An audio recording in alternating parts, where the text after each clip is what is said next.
రామలక్ష్మి పాప ఆపరేషన్ కోసం లోన్‌కి అప్లై చేస్తే నార్మ్స్ ప్రకారం మీరు రీచ్ అవ్వలేదు.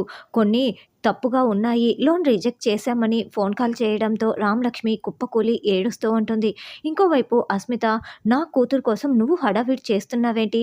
నా కూతురు నాకు అవసరం లేదు. అది ఉంటే ఎంత? చస్తే ఎంత? అని చెప్పడంతో రామలక్ష్మి అయ్యో! ఆపరేషన్ కోసం డబ్బులు లేవే అని ఇంకా చాలా ఎక్కువగా కుప్పకూలి ఏడుస్తూ ఉంటుంది.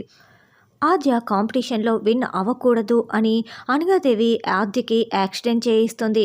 దాంతో ఆద్యకి కాళ్ళకి గాయాలైపోయి హాస్పిటల్ పాలవుతుంది.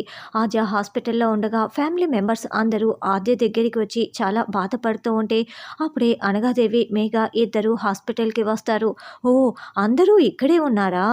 నువ్వు నీ డ్యాన్స్ స్కూల్‌ని ఎక్కడికో తీసుకువెళ్ళాలనుకున్నావు. మమ్మల్ని కాంపిటీషన్‌లో ఓడించటం కోసం నువ్వు చాలా ట్రై చేస్తున్నావు. ఇప్పుడు అదంతా వృధా అయిపోయిందనుకుంటా. ఓటమిని అంగీకరిస్తున్నట్లు ఒప్పుకుంటే సరిపోతుంది. మీరు ఓడిపోతున్నట్లు అందరూ సిద్ధంగా ఉన్నారా? అని అనగాదేవి చాలా సంతోషంగా మాట్లాడుతూ ఉంటే, డ్యాన్స్ పోటీలో నేను ఓడిపోతానని మీతో ఎవరు చెప్పారు? అని ఆద్య నిలదీస్తూ ఉంటే, తనని గెలిపించే బాధ్యత మాది అని శ్రీను చెప్తాడు. నువ్వు ఏది అనుకున్నది ఒక్కటి కూడా జరగదు అని రఘురాం కూడా చాలా కాన్ఫిడెంట్గా చెప్తూ ఉంటాడు. అనగాదేవి ఆద్య డ్యాన్స్ స్కూల్కి వెళ్ళి మరీ ఆద్యతో ఛాలెంజ్ చేసి ఉంటుంది.